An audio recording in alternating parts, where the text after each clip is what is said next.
வியாதியையும் குணமாக்க வல்லவராம். யாராயிருந்தாலும் வேதங்களின் பின் பணிவோடு உன்னை காத்திடவே அந்த இயேசு அழைக்கிறார். இயேசு அழைக்கிறார்.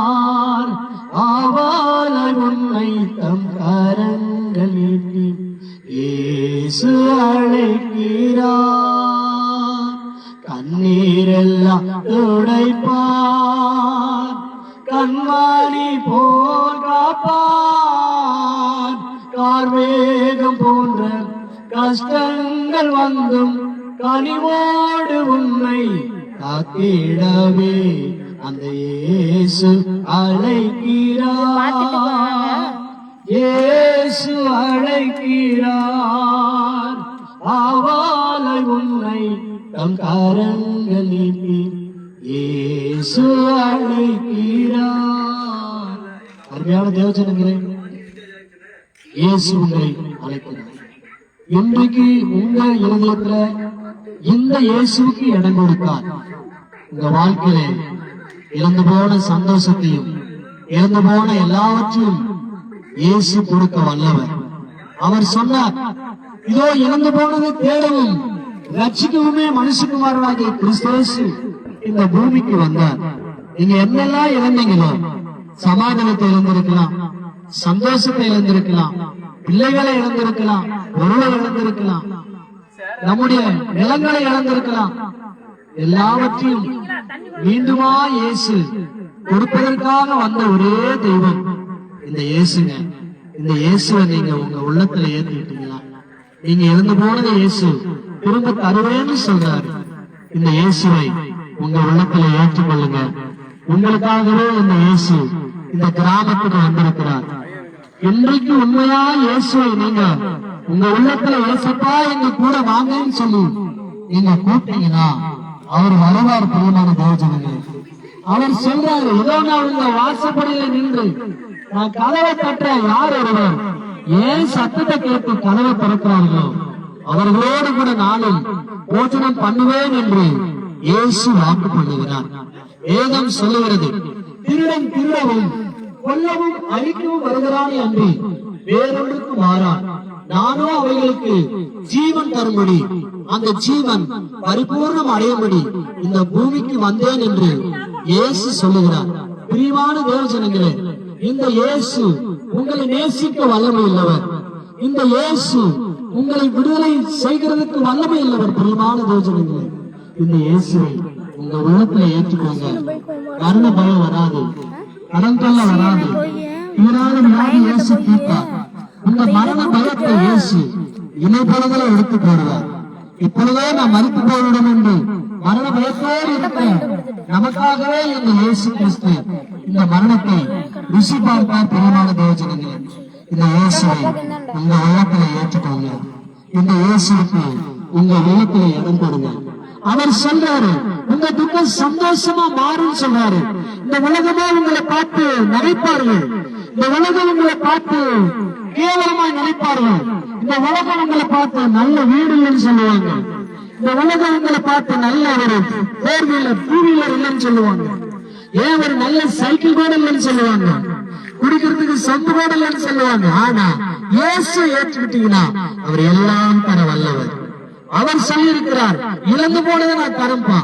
இழந்து போன சமாதானத்தை, இழந்து போன சந்தோஷத்தை, இழந்து போன ஆசீர்வாதத்தை இயேசு உங்களுக்கு கொடுக்க வந்திருக்கிறார். பிரியமான தேவஜனங்களே, இந்த இயேசுவை சொல்லுகிற நாங்களும் ஒரு நாள் குடிகாரனாக அலைந்து கொண்டிருந்தோம்.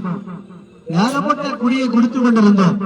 எங்க மனைவி இது போல இயேசுவை சொல்லி வருவாங்க. அங்கிட்ட போய் ஜெபம் பண்ணுவாங்க. ஐயோ, என் கணவர் குடிச்சிட்டே இருக்கிறாரு, எங்களால வாழ முடியலன்னு சொல்லி அழுதாங்க. அப்பொழுது எனக்கு ஒரு விபத்து நடந்தது. விபத்துல ஜெபம் பண்ண முடியாத ஒரு ஊழியக்காரர்கள் அழைப்பு வந்து எனக்காக ஜெபம் செய்தார்கள். அன்றைக்கு என்னுடைய குடிப்பழக்கம் மாறினது. அன்றைக்கு நான் விடுதலானேன். உங்க வீடு, உங்க பிள்ளைகள் மாற வேண்டுமானால் உங்கள் இருதயத்தை இயேசுவை கொடுத்து பாருங்கள். உங்க பிள்ளைகளை மாற்றுவார், உங்கள் குடும்பத்தை மாற்றுவார், உங்க பேச்சை மாற்றுவார், சூழ்நிலைகளை மாற்றுவார். சூழ்நிலைகள் எல்லாம் உங்களுக்கு தோல்வியா தெரியலாம். இனிமே நம்ம எல்லாம் வாழ்ந்து வர முடியாதுப்பா அப்படின்னு சொல்லி நீங்க நினைக்கலாம். ஆனா ஆண்டவர் சொல்றாரு, ஏழை எளியவனை குப்பையிலிருந்து தூக்கி உயர்த்துகிற தேவன். அப்படி ஒரு தெய்வம் இருக்கிறார். நீ குப்பையான வாழ்க்கையில கிடக்கலாம், தெருவோரமா இருக்கலாம், ஆனா உன்னை தேடித்தான் இயேசு வந்திருக்கிறார். உள்ளவனை அவமாக்க இல்லாதவனை இயேசு தெரிந்து கொண்டார் என்று வேதம் சொல்லுகிறது.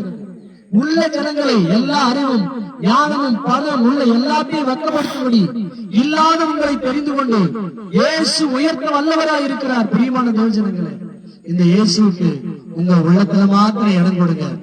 எங்களுக்கும் பிள்ளைகள் உண்டு, எங்களுக்கும் குடும்பம் உண்டு. எல்லோரும் இயேசுவை ஏற்றுக்கொண்டோம். அந்த நாளிலிருந்து இந்த நாள் வரைக்கும் சந்தோஷத்தையும் சமாதானத்தையும் இயேசு எங்களுக்கு கொடுத்து எங்களை ஆசீர்வதித்து வருகிறார். எங்களை ஆசீர்வதித்த தெய்வம் இவர்களையும் ஆசீர்வதிக்க வேண்டும் என்று சொல்லிதான் இந்த இரவு இந்த காலை மாலை மதியான நேரத்தில் நாங்கள் உங்களை நோக்கி நாங்கள் கத்திக் கொண்டிருக்கிறோம். பிரியமான தேவஜனங்களே, இந்த இயேசு உங்கள் துக்கம் சந்தோஷமாய் மாற்ற வந்திருக்கிறார். அருமையான கரட்டுக்கோட்டாய் பகுதியில வாழ்கிறதான மக்களுக்கு ஒரு நல்ல செய்தி நாங்கள் சொல்ல வந்திருக்கிறோம். இந்த நாளிலே இந்த பகுதியில நம்ம பார்க்கும்போது எத்தனையோ பில்லி சூனியங்கள், மந்திரங்கள், எத்தனையோ கைத்திரங்கள், எத்தனையோ பிரச்சனைகளை நாம் பார்த்து கொண்டே இருக்கிறோம். இந்த நாட்களிலே அதிகமாய் காணப்படுகிறது என்னன்னு கேட்டா வறுமை. நம்ம வறுமை ஏன் வருகிறது என்றால், ஒரு மனிதன் சம்பாதிக்கிற பணத்தை எல்லாம் அவன் என்ன பண்றான், குடிக்கிறான். அது மாத்திரமல்ல, வீணான செலவு பண்ணுகிறான். இதனால வறுமை வருது. வறுமை வர்றதுனால என்ன ஆகுதுன்னா, சமாதானம் இல்லை. சமாதானத்தை தேடி எங்கெங்கயோ போய் கொண்டிருக்கிறாங்க. இன்னைக்கு வாலிபர்கள்லாம் பார்த்தா சமாதானம் வேணும்னு சொல்லி சிகரெட் குடிக்கிறான், சினிமாவுக்கு போறான், எல்லாம் ஒயின் ஷாப்ல போய் அதிகமா பணத்தை கொடுத்து சந்தோஷத்தை தேட போறாங்க. ஆனா இப்படி போறதுனால என்ன ஆகுதுன்னா, அவங்க வாழ்க்கை வீணாய் போகிறது. சமாதானத்தை தேடி எல்லாரும் எல்லா இடத்துக்கும் போறாங்க, ஆனா சமாதானத்தை யாராலையும் வாங்க முடியல. அருமையான தேவ பிள்ளைகளே, இந்த நாளிலே உங்களுக்கு நாங்க ஒரு உண்மையை சொல்ல விரும்புகிறோம். என்ன என்றால், நம்முடைய பாவங்கள், நம்முடைய சமாதானம் நமக்கு வேண்டும் என்றால் நம்முடைய பாவங்களை நாம் அறிக்கை செய்ய வேண்டும்.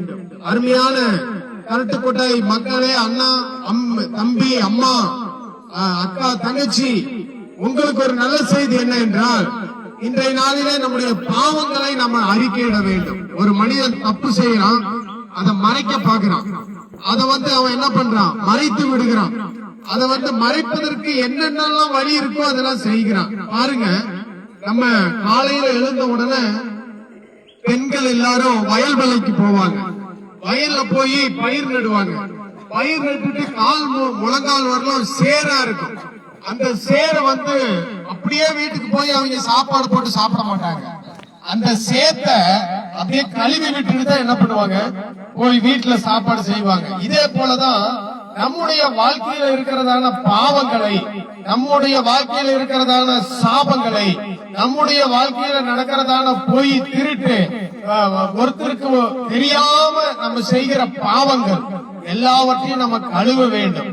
இப்ப நாம எப்படி வயல்ல போய் சேர்த்த நாமளே தண்ணி ஊத்தி கழுவுறது போல, நம்முடைய இருதயத்துல இருக்கிறதான பாவங்களையும், நம்ம இருதயத்துல இருக்கிறதான வேதனைகளையும், நம்ம இருதயத்துல இருக்கிற மனசுல இருக்கிற கவலையும் எல்லாம் கழுவி நம்ம சுத்தமாக்கணும் வேண்டும் என்றால் நம்ம என்ன பண்ணணும் அப்படின்னா, நம்முடைய வாழ்க்கைய கடவுளுக்கிட்ட ஒப்பு கொடுக்க வேண்டும்.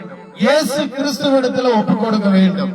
பாருங்க, இயேசு கிறிஸ்து சொன்னாரு, நம்ம பாவம் எவ்வளவு கருப்பா இருந்தாலும், எவ்வளவு சிகப்பா இருந்தாலும், எவ்வளவு அழுக்கா இருந்தாலும் அவருடைய ரத்தம் நம்மளை சுத்தமாக்குகிறதுங்க. அவருடைய ரத்தம் நம்ம பாவத்தை கழுவுகிறது. மனிதன் சமாதானத்தை தேடி எங்க போனாலும் கிடைக்காத ஒரு சமாதானம் இயேசு கிறிஸ்து தருகிறாருங்க. நாங்க பாத்தீங்கன்னா, நாங்க ரட்சிக்கப்படும் போது, ரட்சிக்கப்படாததுக்கு முன்ன எங்க அப்பா ஒரு பூசாரி, எங்க அம்மா குறி பாக்குறவங்க, கல்லுக்கோடு பார்ப்பாங்க. அவங்க பாத்தீங்கன்னா அவங்க வாழ்க்கையில எல்லாமே அவங்களுக்கு நல்லதான் நடந்துட்டு இருந்தது. ஒரு கொஞ்ச காலம் ஆன உடனே பாத்தீங்கன்னா எங்க அப்பாவுக்கும் எங்க அம்மாவுக்கும் ஒரு சின்ன சண்டை வந்தது. சண்டை நிமித்தம் பாத்தீங்கன்னா குடும்பம் பிரிஞ்சது. அவங்க வாழ்க்கை தாறுமாறா போயிடுச்சு. அவங்க எல்லா தெய்வத்தையும் கும்பிட்டாங்க. ஆமா, இங்க போகாத கோயில் அவங்களே பூசாரி, அவங்களே கல்லுக்கோடு, அவங்க குறி சொல்லுகிறவங்க, மத்தவங்க வாழ்க்கையை கணிக்கிறவங்க, அவங்களுக்குள்ளேயே ஒரு 1008 பிரச்சனை வந்துருச்சு.